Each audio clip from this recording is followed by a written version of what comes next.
Levy, thank you so much for spending a little bit of time with us today. I asked you to be with us because I just loved The Portal Keeper so much. I would love for you to talk a little bit about where this story originated for you and what your process was like as you developed it. Yeah, I mean, thanks for having me and thanks for doing the story. It's one of those questions that you should have asked me when I wrote it. I might have had a clue. Yeah. I was thinking about portals for some Mhm. reason, as you do. I wandered lonely as a cloud thinking about portals. Sort of how they work, what they do, what use are they. Uh, I tried to think in terms of science fiction portals and fantasy portals, and it occurred to me they're not inherently interesting, right? They're just a way of getting from A to B quickly, sort of how I wished I could have got here earlier for Of this. course, right. And Yeah. when the trains weren't running and Uber wasn't available, and you think a portal would be on. But they're only useful for people to go through them. And so I started thinking, what can you do with them that hasn't been done? And the thought was, well, what about the person who has to look after them? I'm really interested in the people who have to maintain things. Mhm. And I live near, live one of, sorry, I live near one of the river locks. In Mhm. England, you actually have locks on the river, and you have lock Yeah. keepers. Yeah. And I go past the lock keeper's house, and it looks very nice. I'd love to live in the lock keeper's house, but I guess you're wondering about, we have lock keepers. I think it's in the story, cemetery keepers. And so the idea of a portal keeper, someone who never gets to go on any adventure, but just has to keep everything sort of ticking over. And once I had this idea, I kind of thought, because I'm a huge Roger Zelazny fan, and one of my favorite books of his is A Night in the Lonesome October, which is set over the 31 days of the month of October. And so once those two things came together, I started writing the story. And, when you're trying to write a story, you just write it and you kind of, sometimes it comes out good, sometimes it comes out not so good. And with this one, what I remember is how much fun it was to write it. It feels fun. In reading it, there is an incredible sense of joy and whimsy and discovery. Did you pants this the way writers talk about? I realize, I'm sorry, British pants means something very different than it does in America. But we sort of talk about this is very carefully and very methodically plotted versus I had these kind of ideas, I sort of connected them together, and I allowed myself to be surprised and I let the story tell me where it wanted to go. On that spectrum, where would you put this process? No, I think this one definitely was kind of like see where it goes, as far as I can remember. I think you had the technical challenge that it's 31 days. And you're sort of thinking, this is insane. How is this supposed to work that I can somehow wrap up this story in exactly 31 days? That seemed crazy. So yeah, you go on a lot of faith. Um, and it worked. I mean, sometimes I do, I oscillate between them. So sometimes I will plan. Sometimes I would know what ending I want to reach and then work towards that ending. But with this one, I think this is one of those where it was just let's see where it goes. And the nice thing is, if you fail, no one has to see it. Um, That is such great advice for all of us who are still kind of early in our storytelling, creative writing careers, right? I recently read this thing that's become kind of my mantra: write it badly or it will never be written. Write it badly or it will never be written. Like, write it badly and fix it, right? And it is always so heartening to me when I hear from an author who I respect, whose work I admire, something that validates that idea. Um, how long did it take you to get from that place? Did you ever spend any time in that place as a writer where like, oh man, I got to nail it on the first time, to where you are now, which seems like just such a happier, more enjoyable place to be as a creator. no, it's never easy. It's you never know if it's going to be easy, and you have those books that are easy to write, and you think, well, that was easy. I've obviously mastered the art. And then the next one you try and write, you're struggling, you're bleeding over every. It's a nightmare to write.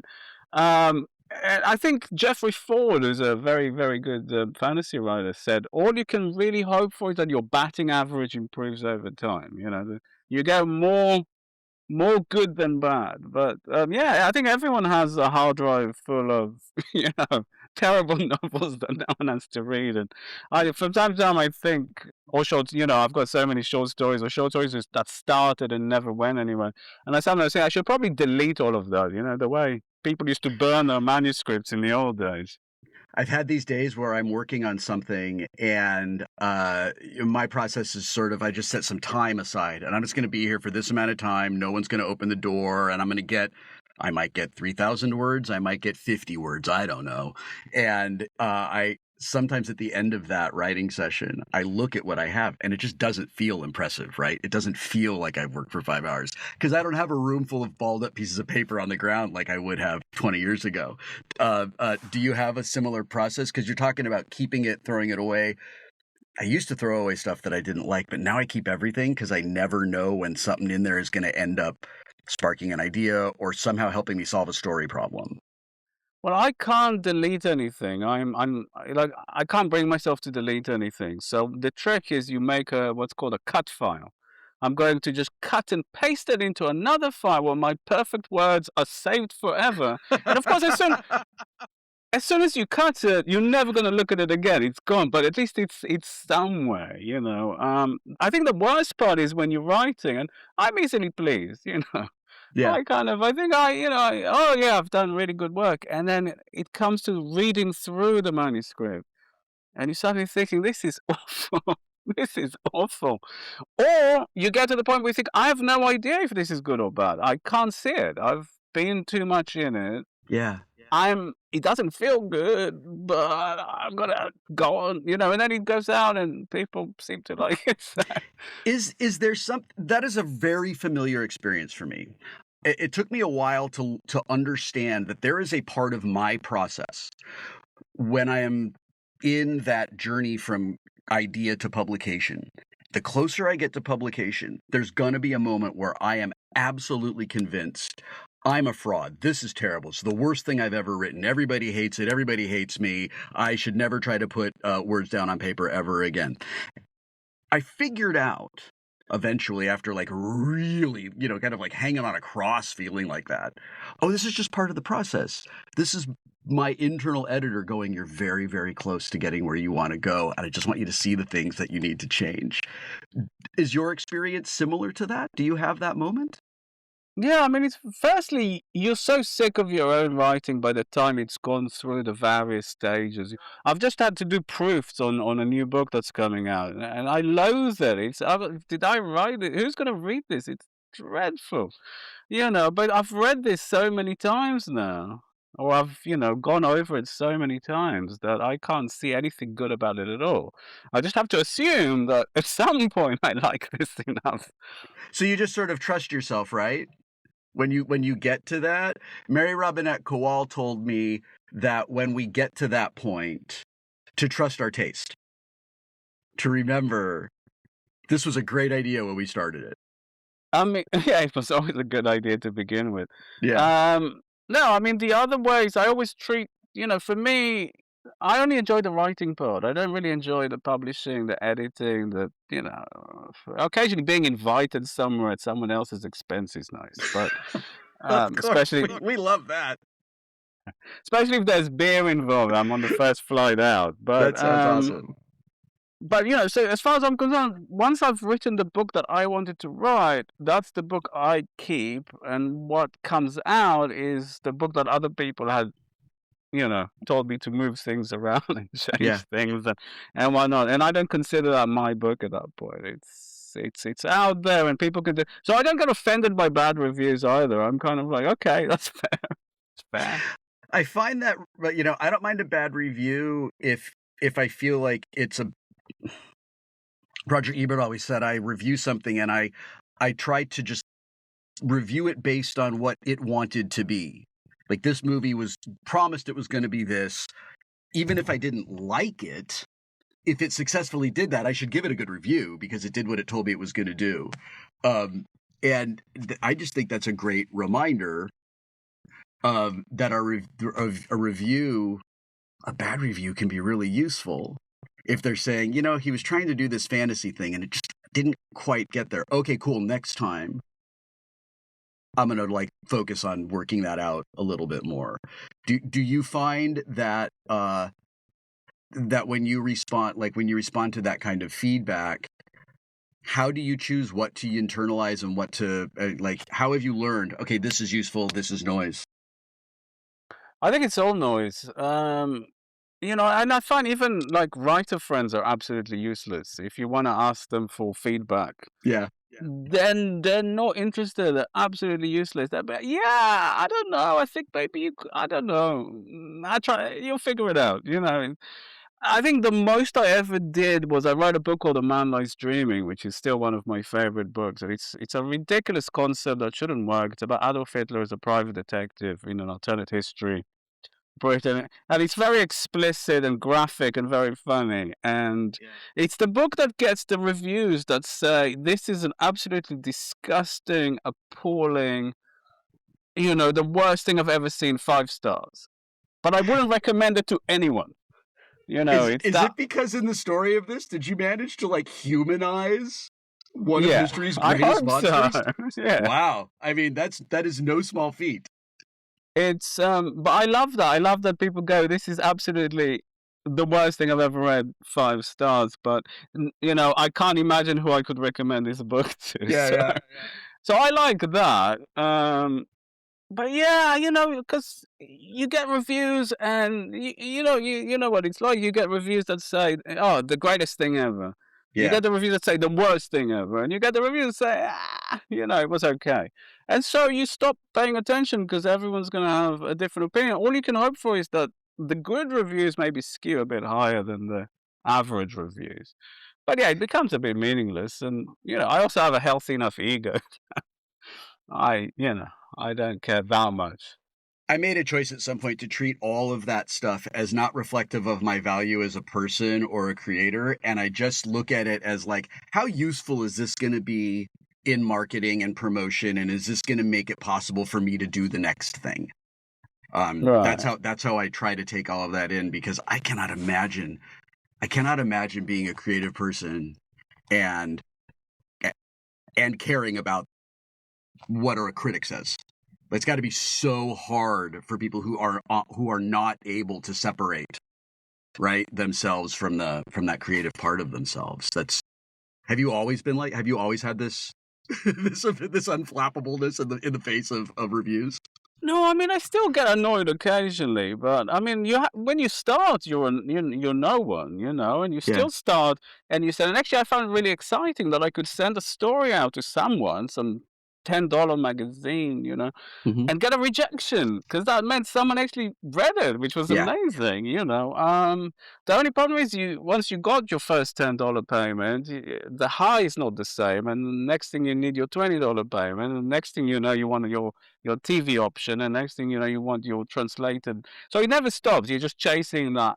That high, and a career isn't really built of highs. It's built of highs and lows, and ideally some more highs and then some more lows, and you just have to sort of stick to why you're doing it is because you're enjoying it, not because of those things. Um, yeah, but I like critics who actually just get the book or engage with the book or tell you something interesting about it. But you go, wow, Hmm. I didn't think of that. you know. Okay. I had a couple of specific questions about the Portal Keeper, and then I just wanted to talk a little more about writing process. Um, I One of the reasons I really loved the Portal Keeper was the pacing. Very much felt to me like a little bit of a meditation. The story feels to me, you talked about portals being this transitory space, almost liminal, that we just move through and don't even think about. A portal being a place that's almost like a plot device in a lot of science fiction and sometimes in fantasy. And here we are with the person who maintains it, but we keep seeing all the people who use it. And I just felt like the portal keeper just sort of quietly and respectfully stays there doesn't really offer a ton of opinions on what's going on, just wants to facilitate it. Um, uh, did you have that intention when you were putting it together to, like, sort of deliberately pace it out like that? There's just such a almost a zen quality to the portal keeper's sense of self and the way that they're telling the reader kind of like what they're going through.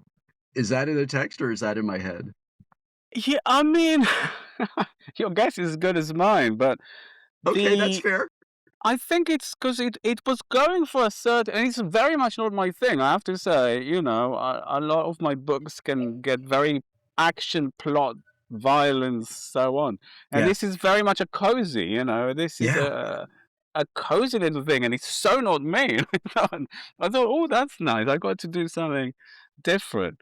So that was one of the things, that it has that atmosphere, that it's casual. But the fun is also all the people, as you said, who come and go through the portals, and we get all those little references to the classic ones. I'm having a big think about, a giant fantasy novel, and I know I want to do something fun with portals in that. We'll see. Maybe it comes from this. Do you think our portal keeper might cameo in the story? You might pull them in, or no, it's just okay, they get to live in their own universe. All right. Did you know that the girl was gonna end up staying there? No, I had no idea what was happening in the story at all. They don't ask me how it works, because I honestly had no idea, and I never expected it to work. It was just blind faith that I'll get to the 31st of October and the story will end in some meaningful fashion. That's so interesting to me, man. Because, like, I mean, at the risk of just glazing you too hard, it's such a wonderful story, and it's so enjoyable to read, and when I was prepping it and I was looking online, this has been narrated a lot of times, like, a lot of people have loved telling this story. Are you aware of that? Like, do you see that? Like, wow, people really love this. No, because I mean, to be honest, you put out a story and you hope it connects with someone, and 99% of the time, there's like one review or one mention somewhere, and that's it. So, with this one, I thought, oh, this one, I like this one. Maybe this will get some sort of thing. And not really, not any more than anything else. The one story I have that surprised me is a story called Selfies, which is a horror. Which again, I don't do horror very much, and it's this horror short story, and that took on a life of its own. And I have seen people just randomly I've seen YouTube readings of it around Halloween. I've seen school kids around a campfire doing it. Wow, And that's so cool. I thought that's bizarre. That's Yeah. taken on some sort of life that I never anticipated. But 99% of the time, nothing. It's Okay. you know. Or not that you know, because how do you know? And I always feel like I'm writing for the kid in the library who's sitting in the corner reading, a book off the shelf, and you're never going to meet them. You're never going to hear from them, but they're there, and you know they're there because you were that kid at some point. Um, I wrote something yesterday where I remembered being a weird kid going into the bookstore in the mall and finding some place in the bookstore where I could pull whatever off the shelf and just sit down and be left alone and know I was safe. I hear that from a lot of people who are readers, the way I am a reader, the way I imagine a lot of people watching this are readers, where it feels safe to be in a book, but in a library or in the corner of a bookstore or just someplace like that. It's something that I've always just been aware of, that books give us a sense of safety and a place to be. It's nice to hear an author I respect sort of like recognize all of us who were that kid in the bookstore, or the well, library. That's wonderful. they're amazing spaces, libraries, and we're running out of public spaces for people. And a Yeah. library is still that one place that you can go, that it will take you in. They'll give you something hot to drink at the moment. And where I live, in London, libraries are one of the only warm places that people can go to in the winter. It's a Oh, designated warm place. yeah. And that's a terrible thing in a way, that we don't have those options anymore, but we still have libraries. We don't have bookshops so much anymore, but we still have libraries. There's a really beautiful story that I read a few years ago about a woman who was on the spectrum and she got lost. She got separated from the group she was with out in the city, and she found a library and went to the library. And she said as she walked in, she was saying out loud to the librarian, "The library is a safe place. The library is a safe place. The library is where I can go and I know I'll be safe and the people I need to find me will find me. They know to go to the library." And I quoted that in a speech I gave to the Library Association, American Association of Librarians, in the hopes that people who control the funding would really hear that and understand this is a really valuable piece of the human experience. And these are spaces like we need a third space, but boy, do we need a place for all of us who are like a little weird, who just need to slip into a book and just kind of be there, right? I mean, that's why I tell stories. I want to give people that place to go. Um, uh, I'm very happy to hear you love love libraries the way that I think libraries deserve to be Yeah, loved. I still use my local library. You know, that's. Mm. Yeah, me too. So I want to talk a little bit about your writing process. This is for me and for other baby writers who are listening to the show. Do you have a secret trick or a secret weapon that you know you can rely on that is just helpful? A tool you have in your back pocket that you feel comfortable sharing?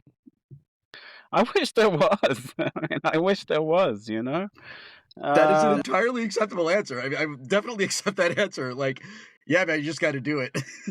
There's no it's trick. also, I think it's dangerous if you do have, you know, a bag of tricks, right? I can do an opening in this way, but then you get locked into it and you're just repeating yourself. So I don't think it's very helpful. It's sort of like you just have to start every day in front of the page. And my only trick is watching television. Okay. You know, ideally sitcoms. Sitcoms Yeah. just you know, just bring me into this sort of zen space where I can actually put out a What paragraph.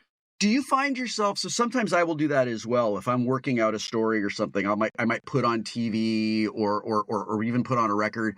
I'm not really paying attention to it. It's kind of there, and I feel like it's giving the part of me that is in between the creator and the page something to do so that I can get to the page. Is your experience like that, or are you really into what you're watching and it's kind of like inspiring pieces for whatever is, in development? No, that's the thing. I have to watch something that's sort of soothing. You know, it's like sort of like listening to music. I always go through the 90s rock phase of a book, which is usually near the end of the book. It's hello YouTube and, you know, hello Nirvana and whoever else, you know, from the 90s. I just always hit the 90s phase. I mean, it's not really a trick, is it? It's just a sad a sad plea for help, really. When I'm in a long form thing, when I know that I'm in kind of like the final lap, I have a playlist, and there's probably 5 albums that come up over and over and over again. I feel like maybe it's telling my body it's time to be in the last mile of the creative race. Like, here we go. I've never heard another writer say, "Yeah, I do that."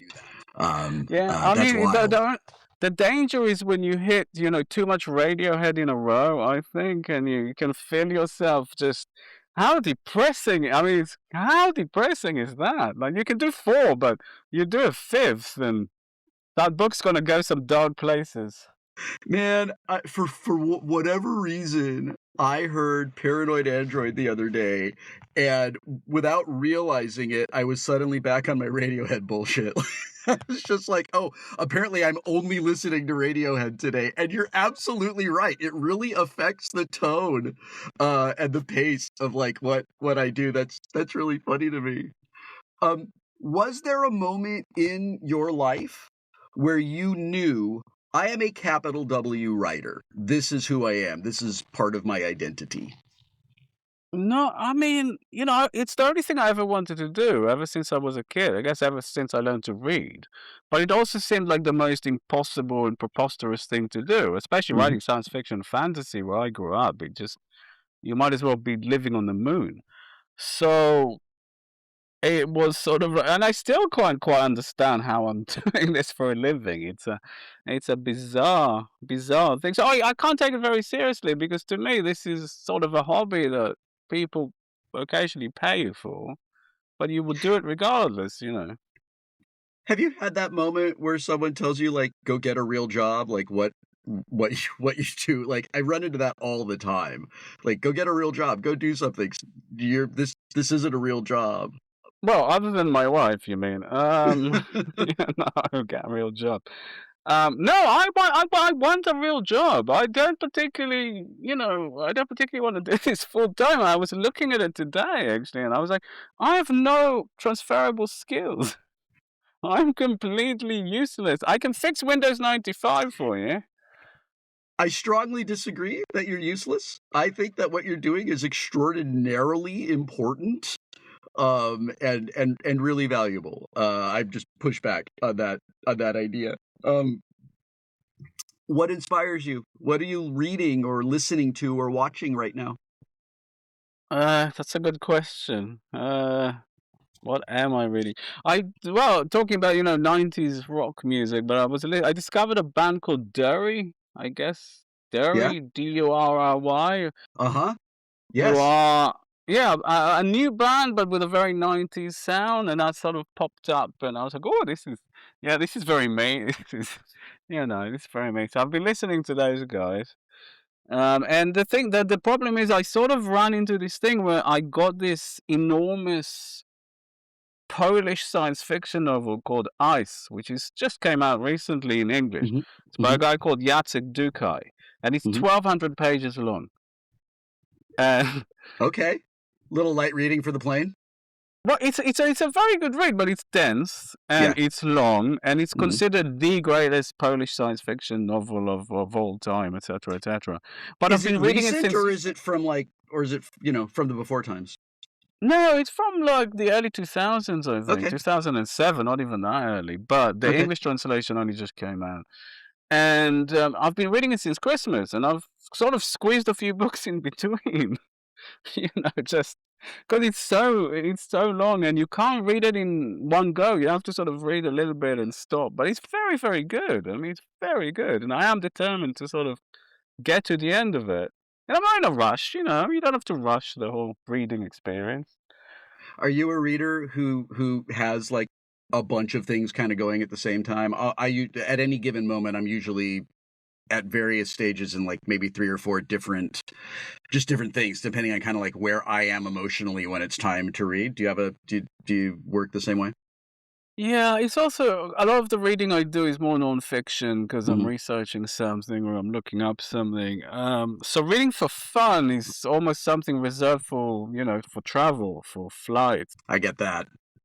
Um, and that would be crime. That would be something fun. But I also get requests to read books, to say something nice about them. Mhm. And you feel obliged. And then I was actually the science fiction and fantasy book columnist for the Washington Post for 3 years with Sylvia Oh and my Bruno gosh, I didn't know Garcia. that.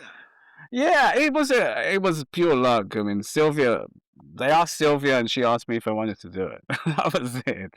How And fun. well, you think it would be, but we started with great enthusiasm and we said, send us the books we like. And then they just sent us the books we don't like. Oh, that's too bad. A lot of them.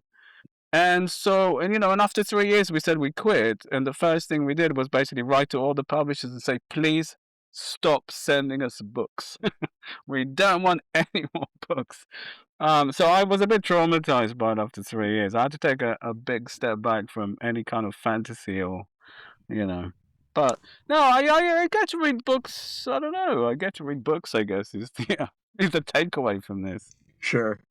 I find that my creative process is kind of like a tide that comes in and goes out, and when the tide is out, I'm like, that is when I wander the mud flat and I pick up books and movies and music. And I feel like, okay, this is a consumption cycle while I'm filling myself up with inspiration and diversion. And then the tide comes in and now it's time to swim in that water and tell all the stories that I scooped up out of the mud.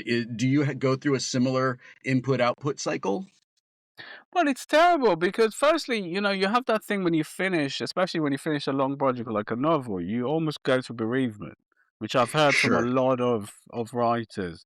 And you're aimless, you're listless, you have no purpose in life, and you wander around in a daze and you annoy everyone you live with, And Yeah. and so even though that's such an important part of what you do is to stop, is to read, is to watch a movie, is to go for a long walk, all of those things Yeah. go it doesn't it's not work, it's not you're not writing, and so you're kind of frustrated at yourself for doing it, and I don't think anyone can really pull away from that.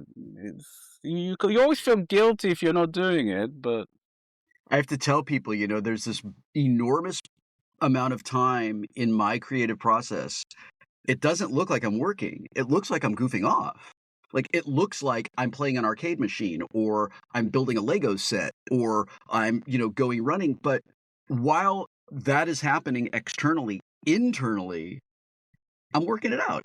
I'm learning what a character sounds like. I'm trying out a conflict to see if do I want to do that? And then I'm like looking for whatever that weird magic thing is that happens where like the writer assistant in my head goes, "Here, buddy, I got it for you. I put the outline together for you."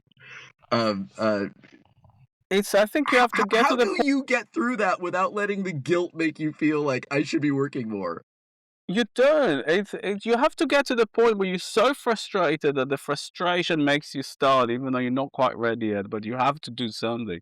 But a friend of mine told me, he's Italian, but he said he was lying in bed and his wife came and joined him. He was just lying there, and he's like, "I'm working." It's like, working woman.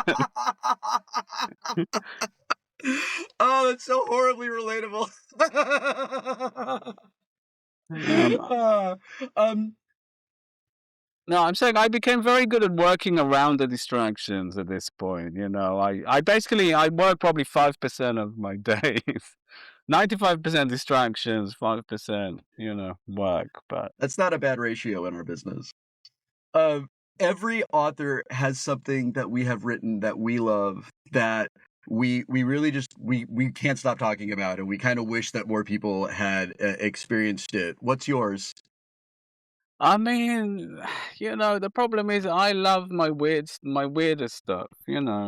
Doesn't sound like a problem to me, but go on. I said about A Man Likes Dreaming with the Adolf Hitler thing. It's a very hard sell to Yeah. anyone. Yeah.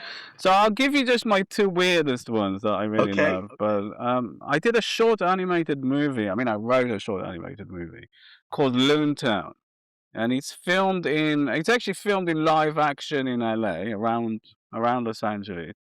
And it just it's a noir, but it's a balloon noir movie. The characters are all balloons, I and love this.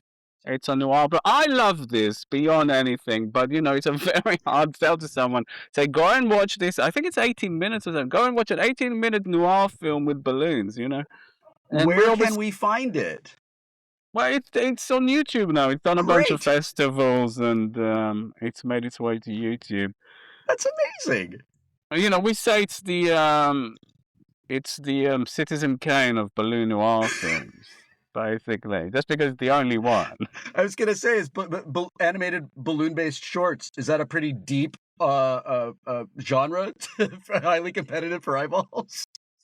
It was mostly because my friend, my animator friend, can't really draw anything, and I got frustrated, and I said, "Can you do a balloon? It's just a circle." And he said, "I think I That's can great. try." So That's absolutely incredible.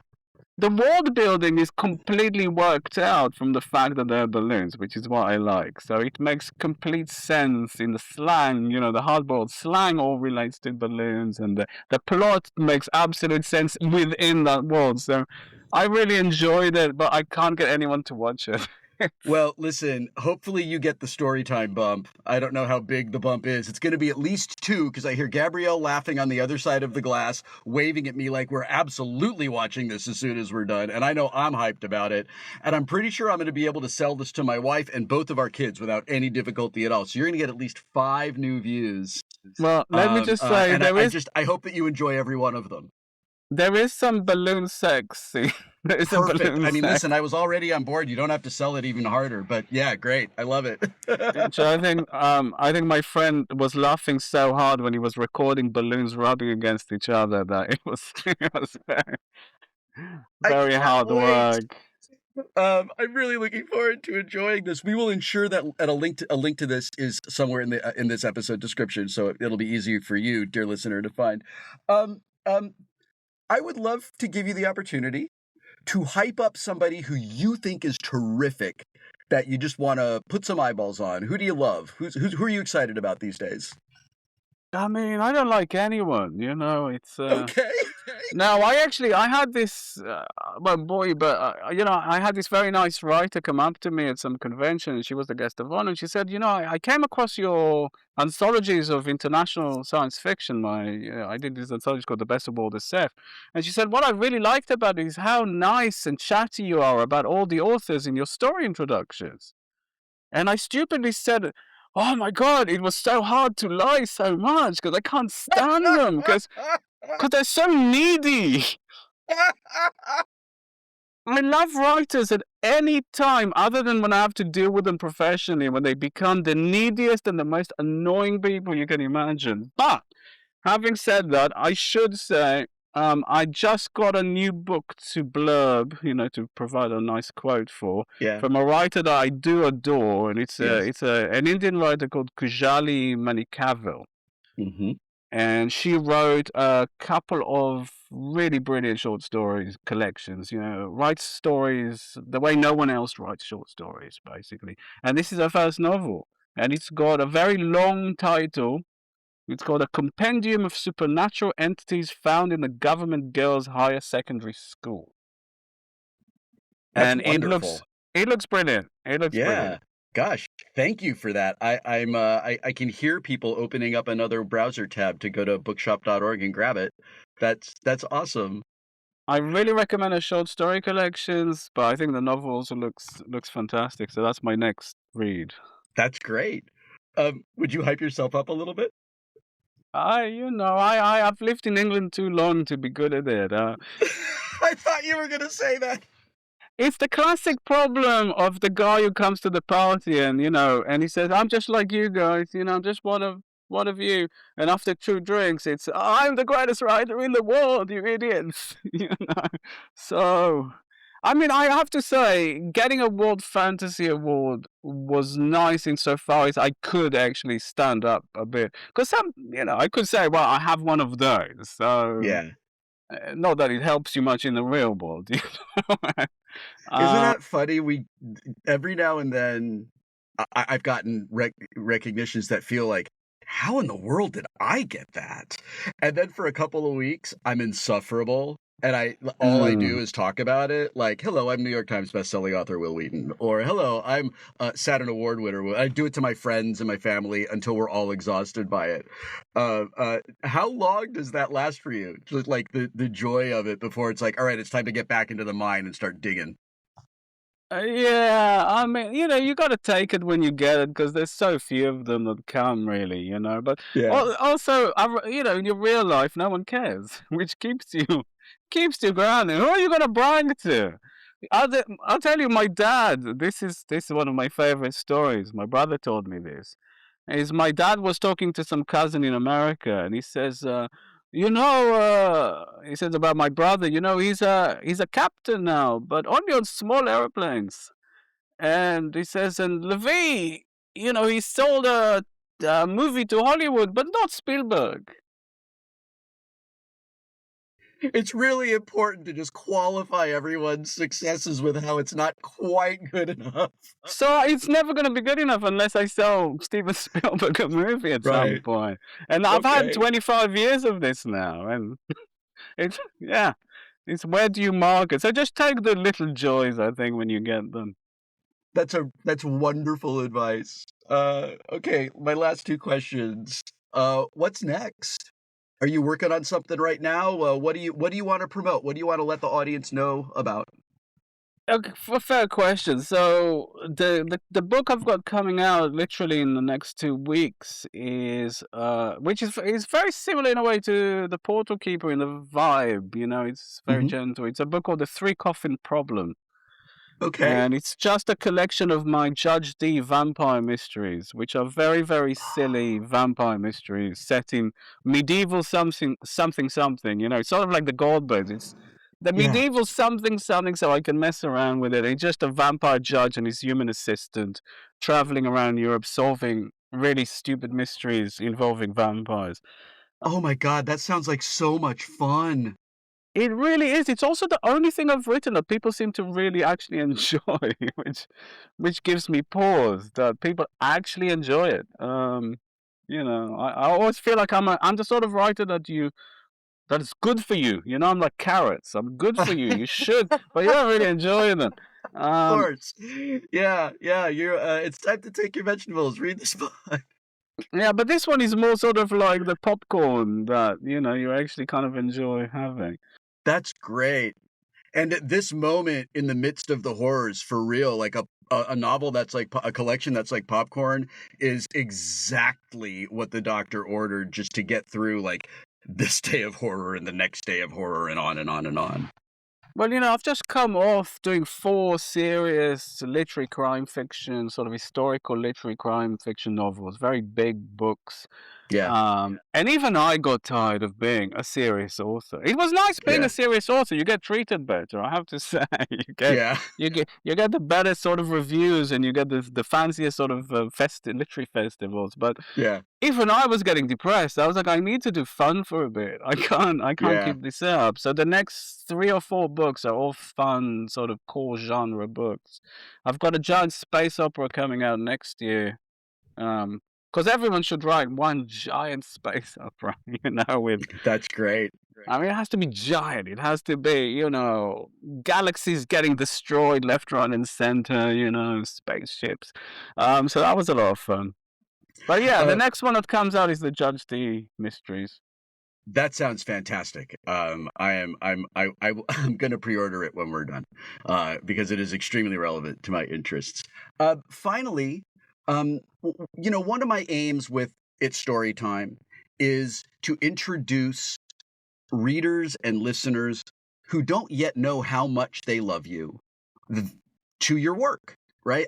That's the whole point of this podcast: promote art, promote artists, and promote literacy. And I know that there are a non-zero number of people who listen to the Portal Keeper, who have listened to us chat, who really want to know more about you, who want to follow you, who want to engage with the rest of your work. And I just want to make it easy for your new fans to do that. Where can we find you online? Um, I mean, I'm on Blue Sky if you just want to chat. I sort of just hang out there and occasionally make snarky comments. Okay. Basically, just Google my name, and I've got a very basic website that I never bothered to do too much with, but just stick the basic info on. And yeah, I mean, I got off Twitter like most people, I imagine. Listen, when it becomes a Nazi bar, everyone in the bar is a Nazi if you don't leave, right? It just wasn't fun, was it? It kind of, yeah, horrible. Um, we all, it's been weird with the social media. I kind of went on Instagram for a bit, and Instagram is fun because it's so relaxing. It's just Yeah. photos of things, just pictures. Yeah. But yeah, I'm generally around, So Okay. the best place I hope people can find me is in a bookshop, which you can't guarantee, but Yes. Yes. Yes. Say it again. The best place to find Lavie is in a bookstore. Go into a bookstore and breathe in that smell of books that only exists in a bookshop. Love that smell because if the bad guys get their way, that's going to go away. yeah. Lavie, thank you so much. It has been such an extraordinary pleasure to talk to you. I am inspired as a writer, and I am just so honored as a host and producer that you came to do this with us today. Thank you so much for your work, and thank you for your time. No, thank you. I mean, again, big fan, back at you. I So really appreciate it. I hope that I have the opportunity to narrate some of your other work in the future.